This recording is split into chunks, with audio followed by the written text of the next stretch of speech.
The fact that you're inspired itself is beautiful, and sharing that beauty with other people is itself inspiring. This is Mike from Catholic Treehouse, and I'd like to welcome you to episode 67 of the Saint in Progress podcast, your source for inspiration, information, and directions for your soul's journey back home to the Father's house. So this is the last episode about Hobo Evangelism, and we're going to talk about sharing the beautiful today and how to share the beautiful. If you're just joining the show, I'll do a quick recap, but you really should go back and listen to the earlier episodes, starting with episode 64, where I lay out what Hobo Evangelism is and how I came up with the name for it.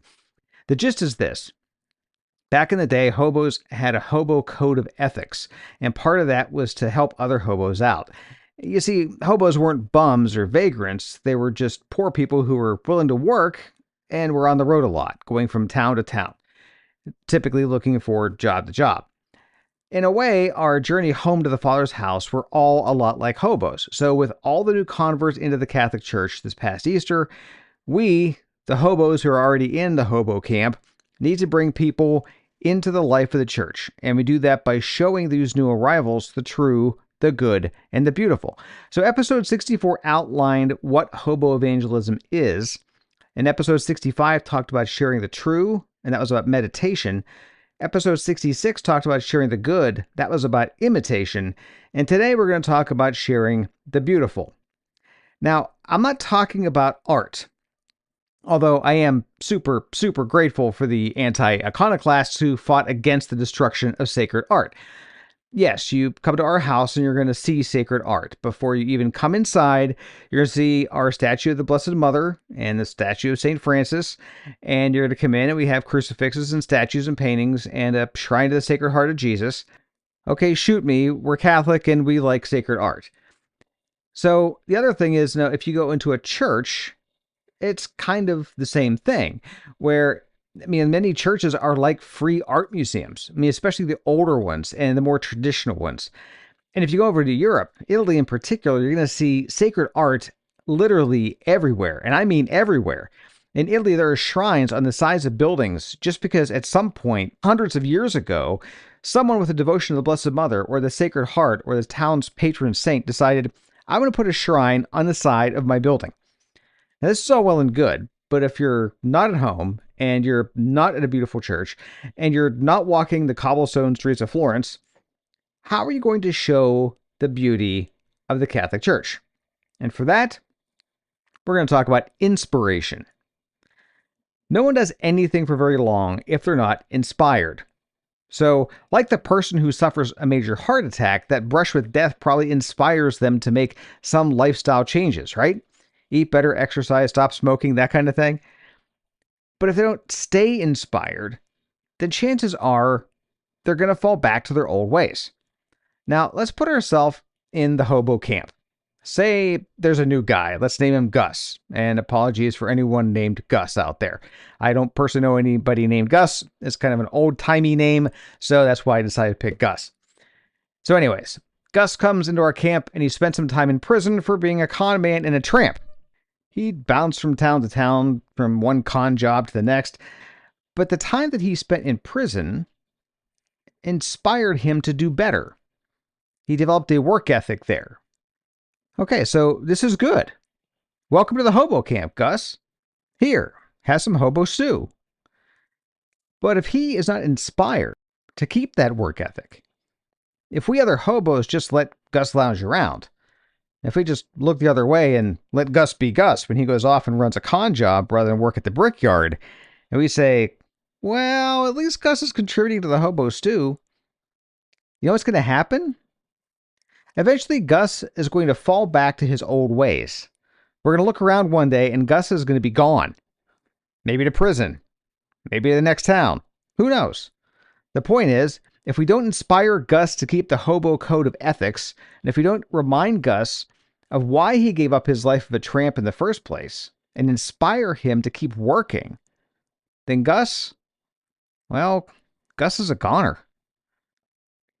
Our church is the same way.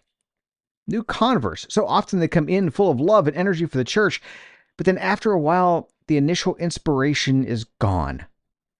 And before long, so are they. So what is inspiring in the church? Well, that's simple. The beauty of God. The grace of God is beautiful. The mercy of God is beautiful. The love of God for each one of us is beautiful. God's perfections in all the virtues is beautiful. And there's something else beautiful as well. Your faith story is beautiful. Are you a cradle Catholic who has been devout your whole life?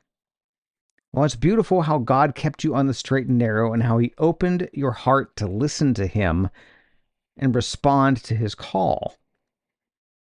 Are you a convert to the church yourself? Then your conversion story, how God pursued you and broke through, that story is beautiful.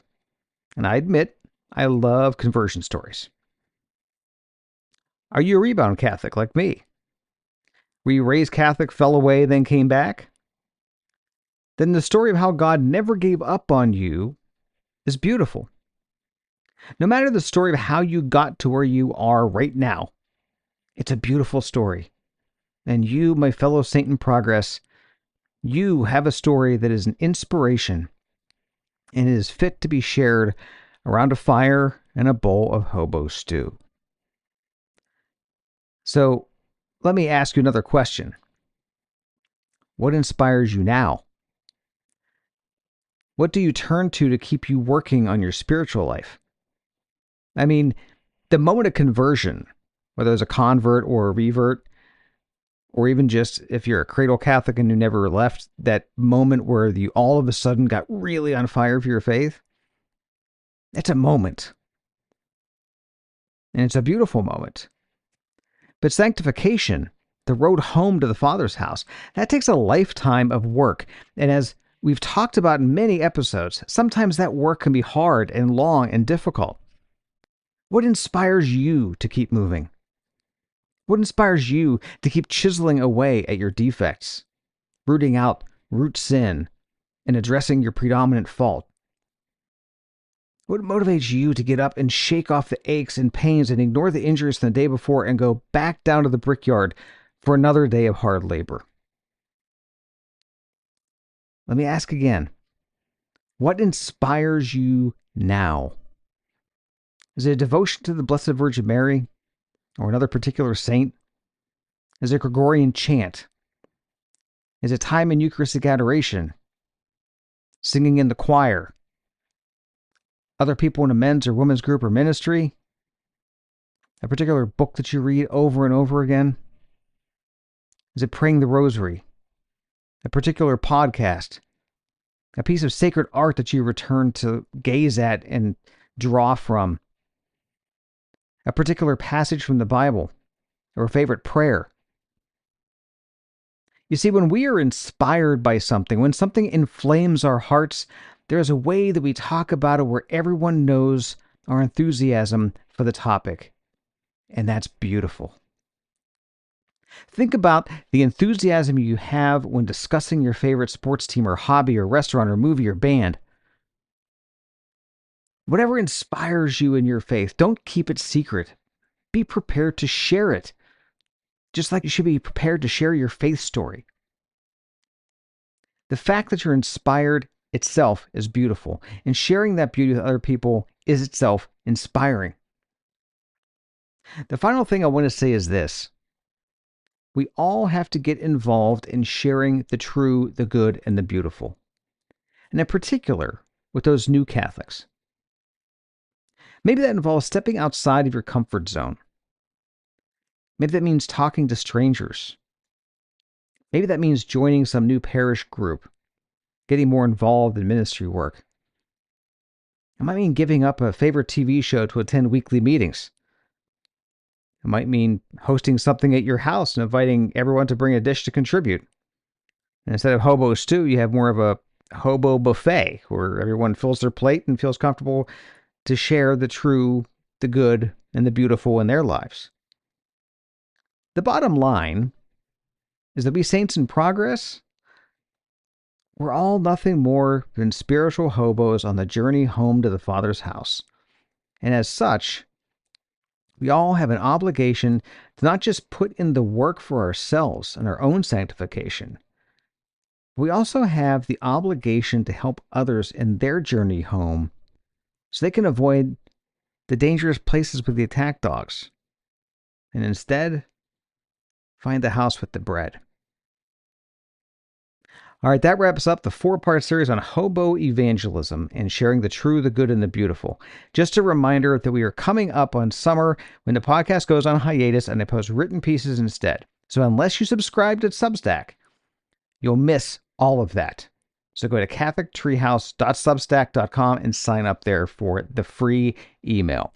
Also on Substack, you can, if you want, support the show with a paid subscription.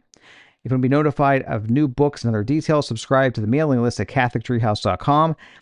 But regardless how you subscribe, either on Substack or catholictreehouse.com, either way, you get a free PDF download of an examination of conscience based on the virtues of faith, hope, charity, prudence, justice, temperance, and fortitude. It is a wonderful resource that will help calibrate your internal compass to keep you on the right road home to the Father's house. Once again, love God and neighbor. Share the true and the good and the beautiful. Get to confession and stay in a state of sanctifying grace. Pray your rosary for peace and for the salvation of souls. And most of all, remember, my friends, that you are a saint in progress. So go out there and be a saint.